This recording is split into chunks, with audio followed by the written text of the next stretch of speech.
La prière de David, après sa chute, peut illustrer le véritable repentir. Elle n'était nullement dictée par le désir d'échapper au jugement qui allait le frapper. Son chagrin fut sincère et profond. Il ne chercha pas à pallier sa culpabilité. Il voyait l'énormité de sa transgression, la souillure de son âme. Il abhorrait son péché. Ce n'est pas le pardon seulement qu'il demandait, mais la pureté du cœur. Il soupirait après la joie de la sainteté et la communion avec Dieu. Voici comment il s'exprime. Heureux celui à qui la transgression est remise, à qui le péché est pardonné. Heureux l'homme à qui l'Éternel n'impute pas l'iniquité, et dans l'esprit duquel il n'y a pas de fraude. Psaume 32, 1, 2. Oh Dieu, aie pitié de moi dans ta bonté, selon ta grande miséricorde.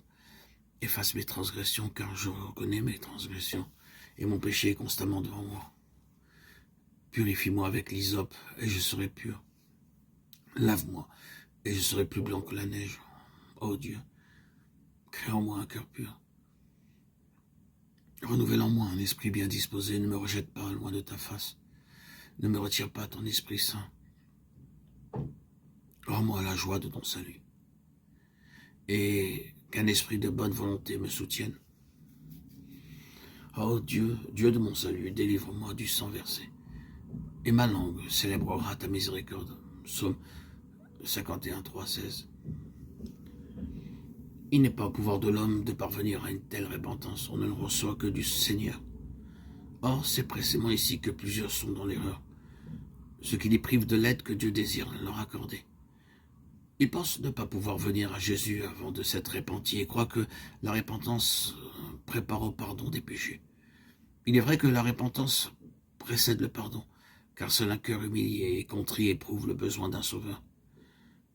Mais le pécheur doit-il attendre de s'être repenti avant de venir à Jésus? La nécessité de la repentance doit-elle être élevée comme un obstacle entre le pécheur et son sauveur? L'Écriture n'enseigne nulle part que le pécheur doive se repentir avant de répondre à cette invitation du Sauveur. Venez à moi, vous tous qui êtes fatigués et chargés, et je vous donnerai du repos. Matthieu 11, 28. C'est une puissance émanant de Jésus qui nous donne la véritable repentance. Venez à moi, vous tous qui êtes fatigués et chargés, je vous donnerai du repos. L'apôtre Pierre a éclairci cette question quand il a fait aux Israélites cette déclaration. Dieu l'a élevé par sa droite comme prince et sauveur pour donner à Israël la repentance et le pardon des péchés. Acte 5, 31. Il est aussi impossible de se repentir sans avoir la conscience réveillée par l'Esprit de Dieu que d'obtenir le pardon sans Jésus-Christ. Jésus-Christ est la source de tout bon sentiment. C'est lui seul qui peut mettre dans nos cœurs l'horreur du péché. Chaque aspiration vers la vérité et la pureté, chaque conviction de notre péché est une preuve de l'influence du Saint-Esprit sur notre cœur. Jésus a dit, quand j'aurai été élevé de la terre, j'attirerai tous les hommes à moi. Jean 12, 32. Il faut qu'il soit révélé aux pécheurs comme le Sauveur mort pour les péchés du monde. Car c'est la contemplation du Fils de Dieu sur la croix du Calvaire qui commence à nous révéler le mystère de la rédemption. La bonté de Dieu qui éclate nous amène à la repentance.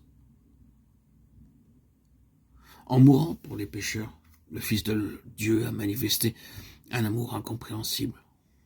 Or, la contemplation de son amour touche le cœur, frappe l'esprit et brise toute résistance.